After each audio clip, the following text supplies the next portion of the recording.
Charges have been withdrawn for the Kitchener man found not criminally responsible for the death of his wife and explosion of their Sprucedale Crescent home in 2018. According to a hospital report, Udo Haan was found breaching some of his review board requirements a few months ago. The Crown and Haan's lawyers say the reason for the withdrawn charges is because it is being dealt with by the Ontario Review Board. CTV's Heather Senoran joins us live with the latest on this. Heather, this was dealt with on Tuesday. At a St. Thomas court, Leanne, the charges were breaches of lawful order, but the Crown says since the lawful order in this case was the Ontario Review Board, the Review Board has their own rules and proceedings, so it is unnecessary for criminal charges on top of that.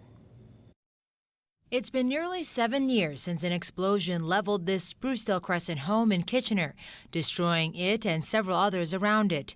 Udo Haan was found dead in her backyard, killed before the blast. Her family says it still hurts. It was a real cluster right off the start. Like, the explosion, them finding her body on one side, him getting, gone to the hospital, and then before they charged him, it was, I think, a week or so, maybe a week and a half before charges were laid.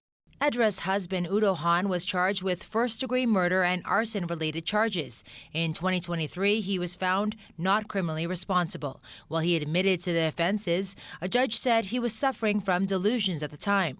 He was sent to Southwest Centre for Forensic Mental Health Care under jurisdiction of the Ontario Review Board before getting to live independently late last year. But then, in April, a hospital report says officers went to his apartment after a woman complained he was harassing her, and they found him disobeying orders of the Ontario Review Board. These charges are, first of all, they're just based upon things that anybody could do, like having a beer, a joint, and a lighter to light them. Is not, by anybody's estimation, something that would be that big a deal in normal circumstances. On Tuesday at a St. Thomas court, the charges were withdrawn. The Crown saying the criminal charges of breaching a lawful order were unnecessary since the Ontario Review Board has its own procedures. The board orders can be enforced in the criminal court, but it's kind of pointless if you're going to enforce it in the review board system. Why do it twice? Haan's lawyer says Haan is back at the hospital. So when you breach the terms imposed by the review board, the hospital has the power to re-hospitalize you, take you back into the hospital, and then keep you in the hospital. They call that a restriction of liberty. And so that effectively would do far more to a patient than a prosecution for what is essentially minor offenses. Udo Haan's family says they're still looking for justice.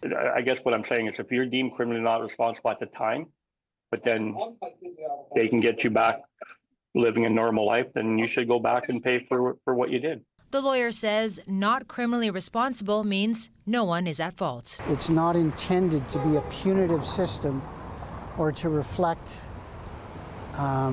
condemnation against the offender because that person isn't responsible. This is intended to be therapeutic. Can we assist this person in somehow recovering?